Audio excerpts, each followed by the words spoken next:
ताज्या घडामोडींसाठी स्वानंद न्यूजला सबस्क्राइब करा आणि बेल आयकॉनवर क्लिक करा। कल्याण पश्चिमेतील वायलेनगर परिसरात आंबे विक्रेत्याच्या आंब्याच्या पेटीत साप सदृश जीव आढळल्यानं भीतीने विक्रेत्याची धांदल उडाल्याचा धक्कादायक प्रकार नुकताच घडलाय।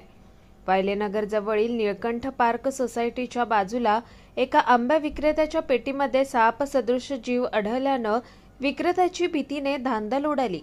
या घटनेसंदर्भात सर्पमित्र दत्ता बोंबे यांना विशाल गायकर यांनी घोणस साप आहे असं सांगितल्यानं तातडीने घटनास्थळी सर्पमित्र दत्ता बोंबे यांनी तिथे जाऊन पाहिलं तर आंब्याच्या पेटीतील आंब्याच्या आडोशाला लपलेल्या घोरपडीच्या पिल्लास सुखरूप बाहेर काढलं आणि उपस्थितांनी सुटकेचा निश्वास सोडला। सर्पमित्र दत्ता बोंबे यांनी जीवनदान दिलेल्या घोरपडीच्या पिल्लास नैसर्गिक अधिवासात सोडण्यात आलाय। कुणाल म्हात्रे, स्वानंद मीडिया, कल्याण। ताज्या घडामोडींसाठी स्वानंद न्यूजला सबस्क्राइब करा आणि बेल आयकॉनवर क्लिक करा।